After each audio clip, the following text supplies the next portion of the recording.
So what's the door? How do we get them to, what's the entry place so that they can go into this higher level of performance? The door is quieting the mind. It's calmness of mind, because whether we like it or not, we are in some type of pattern, some type of routine. We are in a mindset that's set. And even though I throw around the term mindset, I don't want people to have a mindset. I want them to have a mind that's open, a mind that's always receiving new ideas and receiving the greater, right? And when that greater comes in, then they can go to their next level, but we don't even realize that we're in this set pattern. And so when we can quiet, and quieting is hard because it means even releasing the things that you know. So the first thing that we've got to do with people is help them unlearn what they've already learned. So help them stop thinking about and get out of the pattern that they're in so that they can explore mentally, create with their imagination an even bigger vision of what they would like.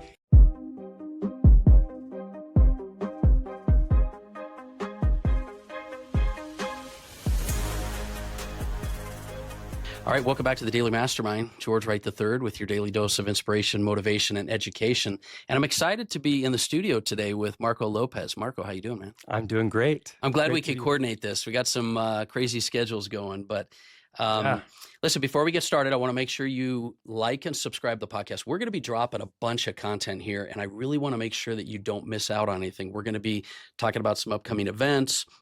And remember, if it's your first time, the reason I started the Daily Mastermind is to help you to get growth and progress and create that life you were meant to live, your mind, body, money, business, lifestyle.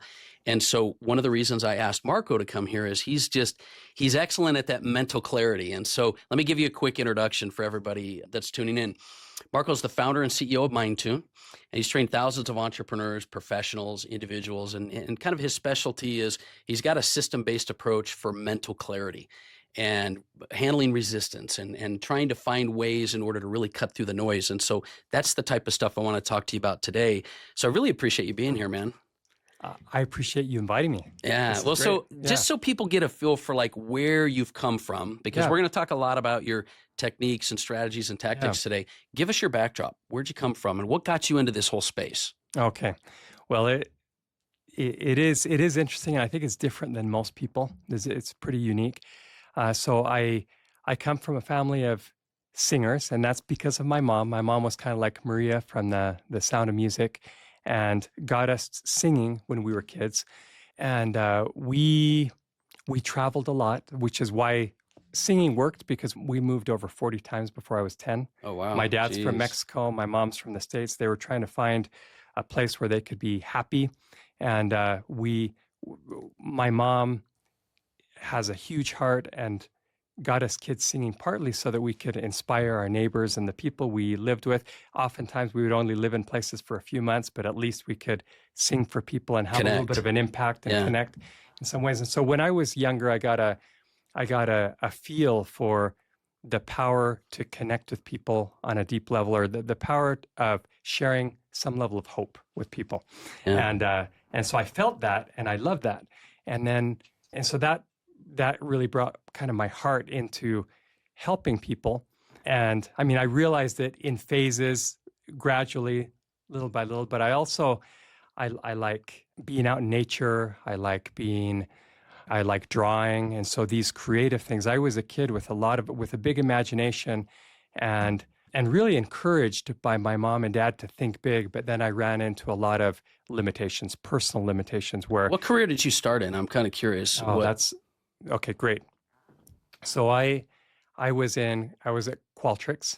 Okay, because that's what I thought. I thought you weren't always in this space. And so no. Give me at least, where did you come from and why did you pivot into that? Because I thought that was pretty interesting when we talked about that before. Okay, yeah, great question. So yeah, I studied Latin American studies, got a minor in business, minor in music from BYU. And then I had this whole vision of what I wanted to do, but I landed in Qualtrics. It was I was employee number 26. It was a small software company. I wasn't really confident or competent in technology. I didn't feel confident, but they could use my Spanish and Portuguese. And so I helped them open up that market. And I was going there strong for about 4 years. And and yeah, going strong for about 4 years. Because And you were then doing had a- well. You were doing Yep. well there. Had a right? family tragedy happen Security, that caused me to rethink things, and so a lot of people were surprised because the company was growing like crazy, but I couldn't see myself there anymore. I had to pursue something more internal, something deeper. Okay, I'm glad you Yeah. said that, because that was the point that Yeah. I was really surprised, because you had financial security in an area that was really Yeah. moving in the right direction, but Yeah. you chose to leave Yeah. and start MindTune. So now come back to what you were talking about, where you had some limitations, and what made you pivot? But when you said you had this opportunity, but you decided to go a different direction, what made you decide to do that? Was it just what you felt wasn't right? You didn't enjoy it? You weren't passionate about it? What was it? I felt like there were a lot of people who could do what I was doing at Qualtrics, but there was only one person. Only I could do the things that were in my imagination, the things that I could see, the things that I wanted Nice. to do.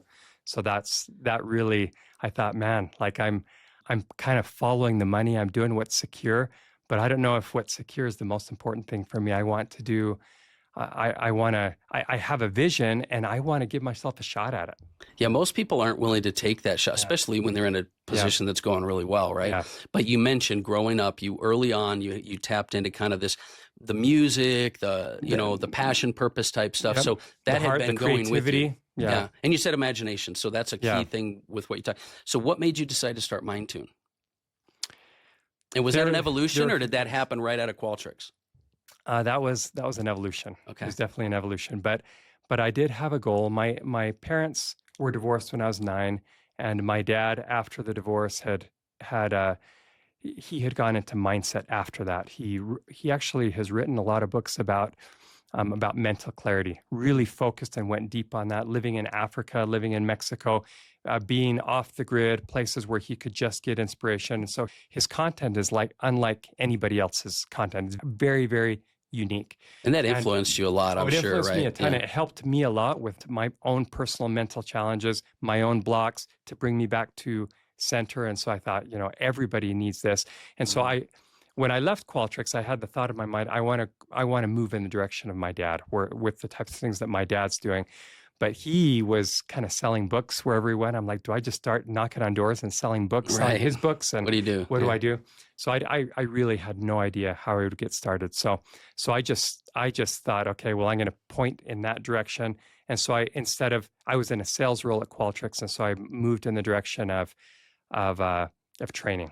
So rather than just sales, I wanted to be training people, training groups of people. And so I was looking for a role that got me more confident in front of groups. Training. Yeah, and which takes time, right? It really does. Yeah. So with MindTune, what you do now, you focus on mental clarity. You focus on, because you took some leaps a lot of people aren't willing to do, but they can't do because they have a lot of things going on. So tell us what it is you do now with your business. What is your core of what you do to help, for the most part, entrepreneurs, business owners, individuals, solopreneurs, to create growth in their life? What is it that you like to specialize in to help them? Well, I've had clients, the people who work with me, say that what we have is more in depth than anything else that they've seen. So a lot of people say they teach mindset, but we've got like a whole mental clarity system, a whole system to help people flow. And my belief is that mindset is really the core of everything. We've all got limiting beliefs. We've got paradigms. We've got subconscious blocks that we can't even see that are preventing us from even higher levels of success. So I'm a peak performance strategist, and I help already high performers achieve their next level of success in all areas of life and business through a strategy of changing the way that they think, doing things a little bit different, quieting their mind, quieting the busyness in their mind so that they can access their imagination and reach those higher levels. So it really is a whole system, and we've got everything conceptualized. And when we talk to people, we can see kind of where they're at, and because they fall, they fall into an area. I'm a big proponent of that as well. I think you and I are very similar, aligned. When I believe that the foundation of most success, life, fulfillment, purpose, passion, everything is your mindset. It's your the inner foundation world, right? of everything. Yeah. And unlike a lot of people think of personal development as like motivational and inspirational, and that's a component, I guess. But you're a very systematic, systems-driven approach to it. Yeah. And like you said, and yet you also know, and you've talked about the fact that creativity and imagination is really what drives that. So when you say systematic, help me to understand what that means for individuals that are like, okay, mindset, I get it. I want to adjust my mindset. I want to find ways to, unleash my potential basically, and not just motivation. Where do you begin with somebody? Like, how do you, and especially if they're a high achiever, right? Because high achievers are already doing well. And so they don't really want to change a lot because what's working is working. Right. But usually, where do you find people struggle? And then how do you pull them into a systematic approach? That's a good question. So what's the door? How do we get them to, what's the entry place so that they can go into this higher level of performance? The door is quieting the mind. It's calmness of mind, because whether we like it or not, we are in some type of pattern, some type of routine. We are in a mindset that's set.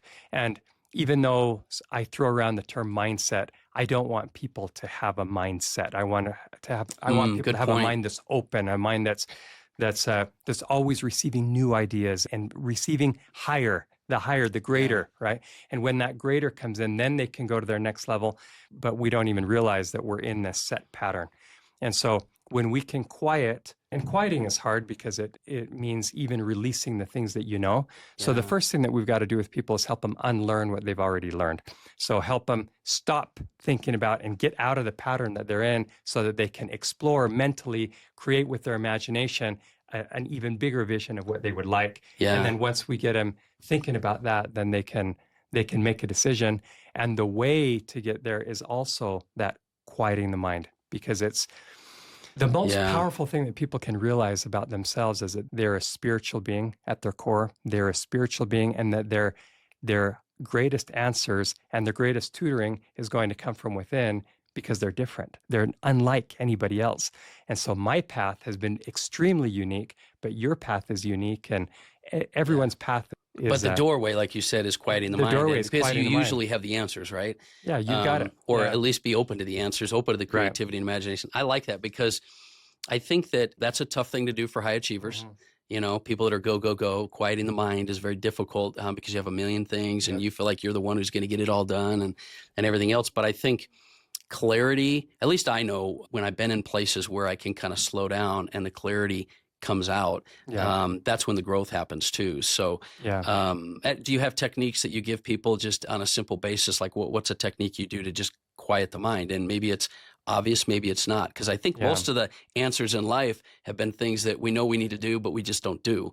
So what kind of techniques do you use for people to help them quiet the mind? Well, in just a few minutes, I can show people how their mind works, how their subconscious mind and their conscious mind works. But the conscious mind, it's using the conscious mind in a different way. Most people are really heavy on their analytical mind. They're using their conscious mind for things that belong to the subconscious mind. So they're analyzing, they're trying to figure things out. They've got a problem, so they keep repeating it in their mind over and over again, just keeping it up there, when they could actually write it down, go for a walk, go outside. We live in a beautiful place here with mountains. And so you can go and just go for a walk outside, or even just focus on the present moment wherever you are, and you allow things to come to you rather than trying to force it. We're trying to muscle our way through to the next level of success, rather than imagining where we want to go and then allowing those ideas to come and trusting those ideas. Yeah, it's ironic because, like you said before, I mean, we're running 90% of our mindset is subconscious programming, right? We're running this subconscious program that we've set our whole life, and yet we're taking the small part we can consciously affect, and we're trying to muscle through it. And it's a real paradigm shift for people to think you've got to relax. It's like, Harv Eker, we were doing a lot of events internationally. He would say, take massive action, but allow space for attraction. You've got to find ways to do what you want to do, but you have to allow the rest to come. But dealing with that 95% program that's already been set most of your life, that's a challenge. So how do you, because I think one of the challenges a lot of people, I wanted to kind of ask you about, everybody, especially right now, they're dealing with a lot of uncertainty. And when people are dealing with uncertainty, they want to figure things out. Like we need certainty, and some uncertainty, but it's hard to live with uncertainty in the current, marketplace and everything. So we just want to figure things out. And I like, by the way, your systematic approach of slowing it down. How do you tie that need for certainty with tapping into imagination and creativity Mhm. because it's so ambiguous. Yeah, absolutely. Well, people are looking for certainty outside of themselves Mm, when you can actually go inside of yourself. So you can go inside and you can find that certainty inside of yourself, regardless of what's going on outside. So y- confidence really comes from understanding the laws, yeah. understanding the laws of the universe, the Mm, way that things really work, the way that you function, that you are a creative being and you can actually take your ideas, everything, the laptop in front of us, all these things, it was somebody's idea that became a laptop. And so yeah. when you understand yourself as a creatively evolved being and somebody who creates your results, you're not a victim of circumstances. It doesn't matter what's going on out there. It's what's going on inside of you that will take you to the next step, that will lead to what you get tomorrow. And so you stop worrying about everything on the outside.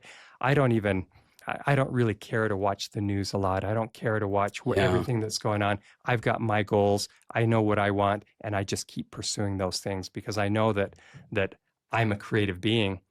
I started off with kind of my creative background in singing and drawing and other things, and I think that the world of business needs a lot more creativity and needs to learn that it's not about all your outside resources. It's what you've got inside and nurturing that.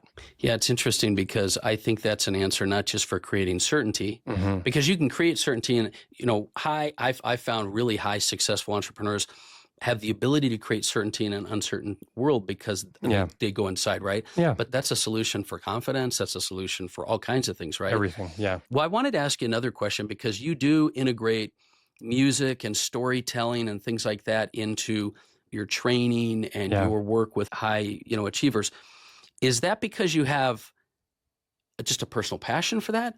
Or do you find that that's a real Hmm. tool, truly a tool to tap into creativity and imagination? Help me understand that because Yeah. what do you do differently? Because I know you like to incorporate music and storytelling. So I thought that was maybe just because of your passion for it, but is there a bigger reason for that?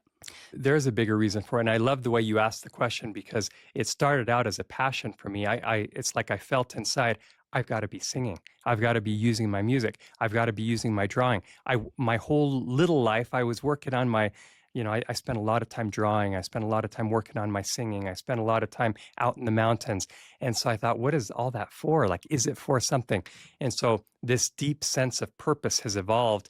And I think it's just like messages from divinity to me, just saying, Marco, you've got to do this. Like the world needs this. And so I've since discovered how powerful it is because people get into their logical mind, but a song or something that reaches the heart can Mm. help them bypass that Even logical brain wise, resistance. right? A creative side, right? Oh, yeah. Yeah. Yeah. It takes them to the creative side. It takes them to their heart side where now there's infinite possibilities rather than the limits of, I just can't figure out how to do that. Then you feel it and then you get to this next level. So, yeah, we take people out in nature. We've got international retreats. We've got a place in Mexico where we can take people just to be in a place in nature where they can really figure out what they want. That's a lot of people's limitations. They don't even know what they want. They're pursuing money. They're pursuing more, but they don't even know really what that unique thing is for them. Like for me, it was using these gifts that I had and I knew I had when I was a kid, but what for? What's it for? What has all my background been for? Because our experiences aren't just random. We have something that we can do. And when you discover that, then life and work becomes beautiful. It becomes beautiful. It becomes just so satisfying when you realize that you're doing the thing that you were created to do. Yeah, it's interesting, and I might be slow, but this might have even just brought on more meaning for me with your company name, right? Yeah. Because I always thought of mind tune, like excuse me, like tuning your mind. Yeah. But now, if you apply this to music and things like that, is that why your company's called Mind Tune? Because you're not only tuning in, you're tuning the right frequency. It's musical related. Is that why you named it? Oh that? yeah. So the initial idea that came for me was when I'm in tune, things work well. And tuned into what? Tuned into like this higher frequency, turned into the spiritual core of who I am, my purpose, my potential. And so it's tuning into something. So I say, you tune your mind, okay, so that you can get in tune with who you are, but then you mind your tune. So you tune your mind and then you mind your tune. You have to listen to that and follow that. And when you've got a goal, that's out there, that something that you really want, you then have to cut a lot of things out. Because if that's what you want, you don't have to do what everybody else is saying you should do. Listen to that tune, mind your tune. If that means letting go of certain habits that you have, if it means adopting certain new habits, then you do those things. There's a lot of obedience that's involved. You've got to, sometimes you got to make, I wouldn't say sacrifices, but it's discipline. When you realize what you want, it's discipline. Your life becomes way more simple. You're not trying to do everything. You're just minding your tune. No, I like that because, and everybody probably, like you said, everybody's different. They're going to have different interpretations, but I think of it just like that. Tuning your mind is very important, but tuning in your surroundings and tuning in internally. But then I like your play on words there, because I think, but then you've got to mind it. It's a discipline act. It's why I talk a lot about daily rituals. It is going to be, for the rest of your life, one of the most important things you can do. And as a result, everything else comes. Well, let me ask you this. I wish we had more time, but I wanted to ask you, so if someone's feeling really overwhelmed right now, and they just feel burnt out, they feel overwhelmed, whatever else, what is your advice to them before we take off? Like, what would you say to someone who's overwhelmed? Where do they start? And before you talked about, quieting the mind, but like, what would you say to somebody right now that is just really feeling overwhelmed, anxious? They've got this, whether it's frustration or whatever else, what do you say to them that helps them to just kind of create some clarity? Well, I draw the picture for them. I draw a picture, and so that's where my art comes in, and I like to make things really visual. So I'll draw a picture for them of a lake, or of their conscious mind, but as a lake, a circle with a lake in the middle. And I say, your mind is stormy. Right now you've got you got the lightning, you got the clouds, you've got the thunder, you've got all these things that are creating that, that turbulence in your lake. But so all that's saying is that your mental machine is out of order temporarily. All you have to do is fix that and you get your clarity back. All you have to do is calm that down. You connect to this beautiful, creative subconscious mind that gives you all the answers. And so your mind is like a machine. It's very, very simple. This is where it becomes very logical and systematic. Just fix the machine. Let's prioritize fixing machine, because there's nothing else that you need to do. There's nothing else more important than fixing the machine. When you fix the machine, you'll find yourself again. You'll be back to yourself. You'll feel good. You'll feel like life is good again. But right now, everything that you're seeing and everything that you're viewing is skewed. And what's sad is that a lot of people do horrible things under that influence of that turbulent mind. Right. Take their lives. That's the worst thing. But they make decisions. They quit on their dream when it gets that, and that's really why most entrepreneurs quit, is because that storm gets too loud, and then they're like, I can't do this. Yeah. Or it might be the resistance they're hitting, even at a high level, right? To break out further. Yeah, I got that. I got it. So you hit that, and then you just you kind of crash. And so if you can learn that skill, this is the most important skill, to come back to yourself, come back to who you are. So tune your mind. You find your tune or your song. Everybody has a song. And then you listen to that song and you follow that song. And that song is focused. Your song isn't everybody's song. Your song is your song. It's your unique thing. I love it. I love it. Well, we talked before we got started here that you have a lot of resources that people can kind of tap into. So where's the best place for people to kind of connect with you? What do you have available for them? And I'll make sure I put some links in the show notes as well. But where's the best place for them to connect with you? Awesome. Well, I've got a surprise. I've got a treat for everybody who's on this call. It's actually something that we've developed over 50 years combined, my dad and I. It's a training called Achieve Your Best Mind, and or Achieve Total Control Over Your Mind. And it's a 20-minute training that will help you to be able to find that self again. So I invite everyone to download that. You go to marcolopez360.com, marcolopez360.com. So pull out your phone, go there, marcolopez360.com. And then at the top, you'll see a contact button. Click on contact, click send message, and send me a message with your full name, and then your best email address, and just hit training. And you'll send it off to them. Awesome. And I'll put that link in the show notes if you're listening. So, no, that's great, man. I appreciate you doing that. And I think a lot of people are going to relate to this conversation, which is why I wanted to have it. So I appreciate you joining us. And listen, if you're listening to the show, you're feeling frustrated, you got a lot of, clarity you're looking for, or whether you're just trying to get focused into what is your next step, make sure that you reach out to us. Let us know what you're working on. We want to celebrate the wins, but we also want to help you with ways that you can unleash your potential. Because I really believe, no matter where you're at, it is never too late to start living the life that you're meant to live. But you got to do something about it. And so don't wait any longer. I really appreciate you being here. Make sure that you check us out on the Daily Mastermind, Instagram, Facebook, pretty much everywhere. And we'll look forward to talking with you again. But share this show and reach out. Talk to you soon.